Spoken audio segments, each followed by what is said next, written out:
రాకాలోకంకి స్వాగతం. ఈ కంటెంట్ మీకు నచ్చినట్టయితే లైక్ చేయండి, మీ బంధుమిత్రులకు షేర్ చేయండి. ఇప్పటి వరకు సబ్స్క్రైబ్ చేసుకోకపోతే సబ్స్క్రైబ్ బటన్ని నొక్కండి. అదేవిధంగా బెల్ ఐకాన్ని కూడా తప్పనిసరిగా నొక్కండి.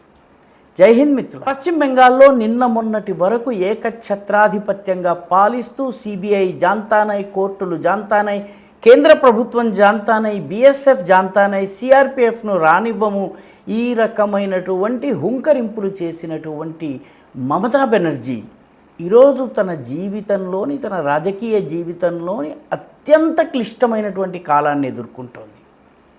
పార్టీలో నుంచే ఆమెకు వ్యతిరేకంగా తిరుగుబాటు వస్తోంది. తృణమూల్ కాంగ్రెస్ ఊహించిన దానికన్నా వేగంగా పతనమయ్యేటటువంటి సూచనలు కానవస్తున్నాయి. ఊహించిన దానికన్నా వేగం. కనీసము కమ్యూనిస్టులు 5 సంవత్సరాల పాటు హోల్డ్ చేయగలిగారు. 5 సంవత్సరాల తరువాత కూడా వాళ్ళు 30% ఓట్లు సంపాదించుకోగలిగారు. 2011లో అధికారం కోల్పోయిన తర్వాత 2016 వరకు కూడా కమ్యూనిస్టులే ప్రధాన ప్రత్యర్థులు. తృణమూల్ కాంగ్రెస్ రెండవసారి గెలిచినప్పుడు కూడా కమ్యూనిస్టులు 35 నుంచి 38% మధ్య ఓట్లు గెలుచుకున్నారు. కానీ తృణమూల్ కాంగ్రెస్ వచ్చే ఎన్నికల నాటికి ఏ రూపంలో ఉంటుంది ఈరోజు చెప్పలేనటువంటి పరిస్థితి. ఎందుకంటే అక్కడ శుభేందు అధికారి నాయకత్వంలో భారతీయ జనతా పార్టీ ప్రభుత్వం ఏర్పాటయ్యి ఇంకా నెల రోజులు కూడా పూర్తి కాలేదు. మొట్టమొదటే నెల రోజులు కూడా పూర్తి కాకుండానే దానికి వ్యతిరేకంగా ఒక భారీ ధర్నాకి పిలుపునిచ్చి ఎమ్మెల్యేలందరూ హాజరు కావాలని తృణమూల్ కాంగ్రెస్ పిలుపునిచ్చింది. దాదాపు 80 మంది ఎమ్మెల్యేల్లో హాజరైంది కేవలం 36 మంది. అంటే సగం కన్నా తక్కువ మంది హాజరయ్యారు. నియర్లీ 40% మాత్రమే హాజరయ్యారు. మిగిలిన ఎమ్మెల్యేలు కనీసము పార్టీ అధినేత్రి పిలుపుకి కూడా స్పందించలేదు. ఈ ధర్నా కార్యక్రమంలో పాల్గొనేందుకు కూడా ముందుకు రాలేదు. అంటే ఎమ్మెల్యేలకు రోడ్డు మీద రావడానికి, ప్రజల్ని ఫేస్ చేయడానికి, వాహనాల్లో ప్రయాణం చేయడానికి కూడా గతి లేనటువంటి పరిస్థితి వచ్చింది. ప్రజా వ్యతిరేకత అంతగా ఉంది. ఈ వచ్చినటువంటి 36 మంది కూడా అన్యమనస్కంగానే ఆ ధర్నాలో పాల్గొన్నారు, కాసేపు ఉన్నారు, వెళ్ళిపోయారు. ఈ రకంగా ఇంకా నెలలు కూడా నిండనటువంటి శుభేందు అధికారి ప్రభుత్వం పైన మమతా బెనర్జీ ఇచ్చినటువంటి ధర్నా పిలుపు టోటల్గా ఫ్లాప్ అయిపోయింది. ఇది ఆశ్చర్యం. అదేవిధంగా మే 19న ఒక సమావేశానికి, పార్టీ ఎమ్మెల్యేల సమావేశానికి మమతా బెనర్జీ పిలుపునిచ్చారు. ఎమ్మెల్యేలందరూ రావాలని చెప్పారు. ఈ కార్యక్రమానికి 15 మంది ఎమ్మెల్యేలు గైర్హాజరయ్యారు.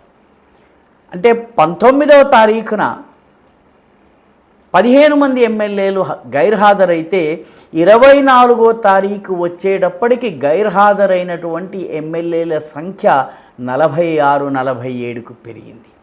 అంటే మమతా బెనర్జీకి పార్టీ ఎమ్మెల్యేల మీద, పార్టీ యంత్రాంగం మీద పూర్తిగా పట్టు తప్పుతోంది. ముఖ్యంగా ఈ మే 19న జరిగిన సమావేశంలో హాజరైన వాళ్ళు కూడాను, ముఖ్యంగా కోల్కతా, హౌరా వంటి ప్రాంతాల నుంచి వచ్చినటువంటి ఎమ్మెల్యేలు అయితే పార్టీ నడుస్తున్న తీరును తప్పుపట్టారు, పార్టీ నాయకత్వాన్ని తప్పుపట్టారు. ముఖ్యంగా అభిషేక్ బెనర్జీ నాయకత్వాన్ని వీళ్ళందరూ ప్రశ్నించారు. అభిషేక్ బెనర్జీ వాస్తవానికి మమతా బెనర్జీ యొక్క వారసుడుగా, రాజకీయ వారసుడుగా చెప్తారు. రాజకీయ వారసుడిని, అతని నాయకత్వ లక్షణాల్ని, అతని యొక్క వ్యూహరచన సామర్థ్యాన్ని పార్టీ ఎమ్మెల్యేలే ప్రశ్నించారు. ఇది పరిస్థితి. పైగా చాలామంది ఎమ్మెల్యేలు ప్రశ్నించింది ఏంటంటే, అసలు ఫాల్టా నియోజకవర్గంలో పోటీ నుంచి జహంగీర్ ఖాన్ ఎందుకు తప్పించుకున్నారు, పక్కకు తప్పుకున్నారు, ఎవరిని అడిగి పక్కకు తప్పుకున్నారు, దీనికి పార్టీ అధినాయకత్వం అనుమతి ఉందా అని వాళ్ళు తిరగబడి ప్రశ్నించారు. పార్టీ దగ్గర నుంచి జవాబు లేదు. ఎందుకంటే ఫాల్టా అసెంబ్లీ నియోజకవర్గం డైమండ్ హార్బర్ లోక్సభ నియోజకవర్గం నుంచి వస్తుంది. Diamond harbour MP Abhishek Banerjee, Mamata Banerjee అల్లుడు. కాబట్టి ప్రత్యక్షంగా జవాబులు ఇవ్వవలసిన బాధ్యత అభిషేక్ బెనర్జీ మీద ఉంది. అభిషేక్ బెనర్జీ జవాబులు ఇచ్చే పరిస్థితిలో లేడు. పూర్తిగా ఎమ్మెల్యేలు తిరగబడి ప్రశ్నలు వేస్తుంటే జవాబు ఇవ్వక తలదించుకుని ఆయన కూర్చున్నట్టుగా సమావేశానికి హాజరైనటువంటి ఎమ్మెల్యేలు చెప్పినట్టుగా వార్తలు వస్తున్నాయి. ఈ సమావేశం అయ్యాక 5 ఎమ్మెల్యేలకి షోకాజ్ నోటీస్ అయితే తృణమూల్ కాంగ్రెస్ జారీ చేసింది. 5 ఎమ్మెల్యేలకి షోకాజ్ నోటీస్ ఎందుకు జారీ చేశారంటే, అత్యధికులు ఏకంగా పార్టీ నుంచి బయటకు వచ్చి 2/3 మంది ఒక పోటీ తృణమూల్ కాంగ్రెస్ని ఏర్పాటు చేయడానికి వీలు లేకుండా ఉండేందుకే ఈ 5 షోకాజ్ నోటీస్ ఇవ్వడం జరిగింది. అయితే మిగతా ప్రాంతాల్లో కూడాను పార్టీ పరిస్థితి అంత బాగాలేదు. ఉదాహరణకి నార్త్ 24 పరగణ, ఉత్తర 24 పరగణ జిల్లాలో ఉన్నటువంటి కాంచిరాపారా మున్సిపల్ కార్పొరేషన్లో 24 మున్సిపల్ కౌన్సిలర్స్ ఉన్నారు తృణమూల్ కాంగ్రెస్కి. అందులో 15 మంది ఏకంగా పార్టీకి రాజీనామా చేశారు, తృణమూల్ కాంగ్రెస్ నుంచి బయటకు వచ్చేసేసారు. ఎందుకంటే స్థానిక సంస్థల దగ్గరకు వచ్చేటప్పటికి ఈ ఫిరాయింపుల చట్టం అంత గట్టిగా వర్తించదు కాబట్టి వీళ్ళు బయటకు వచ్చేశారు, పార్టీనే వదిలిపెట్టేశారు.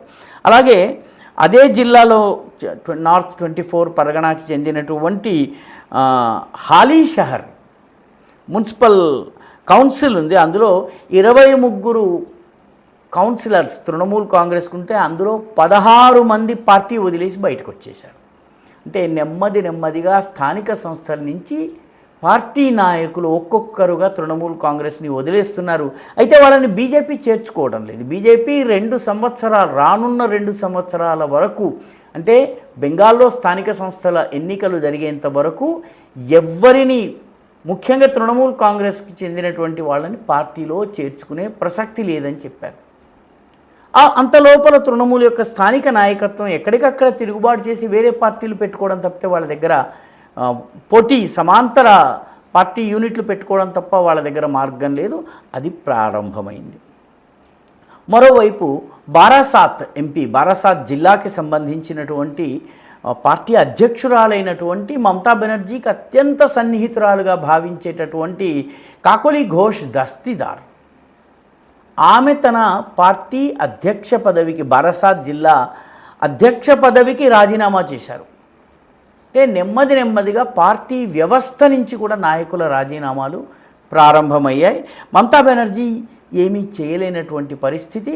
ముఖ్యంగా ప్రస్తుతం పార్టీ హెడ్ క్వార్టర్స్ ఒక అద్దె భవనంలో ఉంది. ఎందుకంటే అసలైనటువంటి భవనాన్ని నిర్మాణం చేసేందుకు 100 కోట్లతోటి ఒక ప్రాజెక్ట్ నడుస్తోంది, నిర్మాణం మధ్యలో ఉంది. ఇప్పుడు టాప్సియా అని కలకత్తాలో ఉన్నటువంటి ఒక ప్రాంతంలో పార్టీకి సంబంధించిన టెంపరీ కార్యాలయం నడుస్తోంది. ఆ కార్యాలయం యజమాని, అతని పేరు మంటూ సాహా.